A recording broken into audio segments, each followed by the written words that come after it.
So you are thinking of making a move to Denver, Colorado in 2024 or sometime soon after, and are doing some research to make sure it's the right place for you. Well, you found the right video, the right guy, because I'm going to be ruthlessly honest about the 3 biggest reasons people regret moving here. How did I know what those are? Well, number one, I moved here to Denver from living my whole life in California, so I'm pretty well versed in what it was like moving here. On top of that, I'm a real estate agent, so I help people move here professionally, and I help people decide if this is the right place for them. So I'm going to be really honest with you. These are the 3 biggest shocks for people when they move here that if they don't know about it ahead of time, they might regret their relocation to Colorado, and I don't want that happening to you. And make sure to stay to the end because I'm going to give you a bonus that's actually a positive. And if you don't already know, my name is Torrey Drake. I said I'm a real estate agent, so you know that. My contact information is below. Reach out if you'd like to. I hope you enjoy and subscribe. And by the way, before we dive in, it's worth noting, I love living in Denver. So I make this video a bit tongue-in-cheek about why you shouldn't move here, because I think this is the best city in all of America. I love it. However, these 3 things I think people should certainly know ahead of time. Thing to know number 1 is that we most definitely have a homeless population. Now, I want to immediately come out and say that how bad our homeless population is completely relative to where you are from. I moved here from Los Angeles, which is first place in America, I believe, for homelessness with about 61,000. Denver is ranked around number 10 with just under 7,000. So to me, it was a dramatic decrease in a homeless population. But if you're coming from a small town that has no homeless population, then it's probably going to be a bit of a culture shock that they definitely have a presence here. Now, real quick, I do not mean to make light of the tragedy of being homeless by talking about it. I just think it's really important to talk about. I know it's such a sensitive subject that people prefer the term unhoused as opposed to homeless. I'm not trying to make a political statement by saying homeless.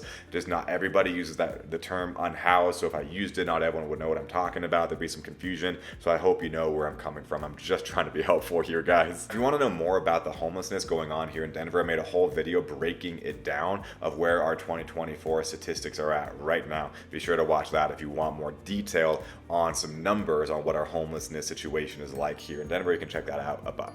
Thing to know number 2 is affordability, both in housing, groceries, everything. Denver is most certainly not a cheap city, especially if we're talking about housing. Why? Well, because our city is not driven by industry, demand can fluctuate in industry like Detroit and automotive. Denver is driven by mountains, weather, and lifestyle. Those 3 things are not dependent upon interest rates. A big company can't leave and take our mountains, weather, and lifestyle with them. Our demand is very strong. We only got more attention during COVID times and a lot more people could work remote and wanted to be near nature. In fact, in 2021 to 2023, we saw 33% appreciation.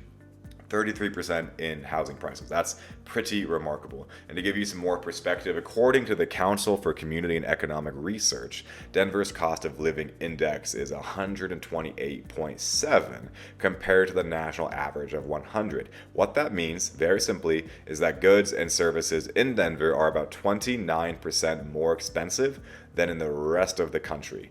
My recommendation, if you want to compare it to cost of living of where you're from, is just go to Google and say cost of living in Denver compared to cost of living in blank being wherever you're from. And the third and final thing to know before I get to the positive bonus we're going to end on is traffic. Now, traffic is once again completely relative, depends on where you're from. But I will say this, Denver certainly feels like a city that was not prepared for the amount of growth it's seen. Our highways, they're trying to build them out, they're trying to make them bigger, they're trying to expand roads.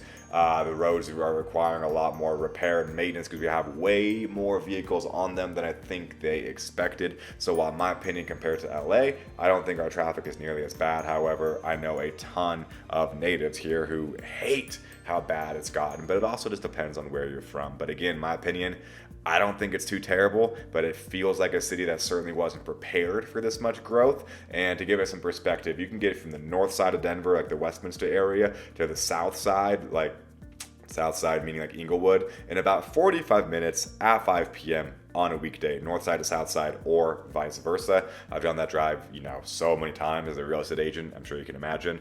It takes about 45 minutes. With a lot of major cities, north to south side, that would take way more than an hour on a weekday at 5 p.m.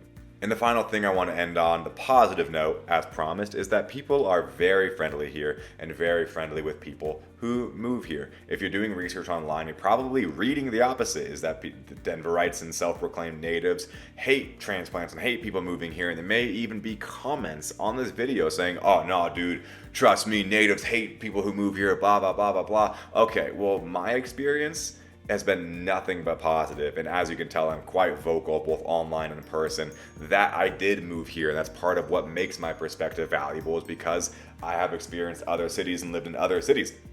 Okay, I'm getting ahead of myself, but people are very, very friendly here, and don't get scared off by any of the comments you're seeing about Denverites or Coloradans being rude to people who moved here. Most of Denver is people who moved here.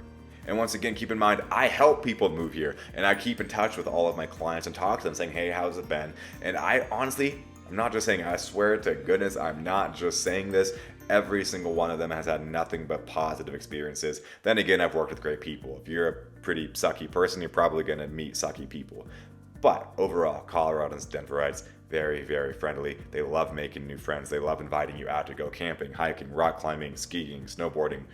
Whatever their adventure of the day is, they're very, very open to inviting new people if you are a friendly and nice person yourself. Well, thank you guys so much for watching. Once again, my name is Torrey Drake. I am a Denver real estate agent, so as much as I love making these videos, guess what? I love the business it brings me too. Oh my gosh, I'm being transparent. Imagine that. My contact information is in the description below if you'd like to reach out. Happy to have a no pressure, no BS conversation with you, no matter what you're thinking about buying, selling, renting, whatever. Happy to help. Talk soon, guys. Thanks so much. Bye.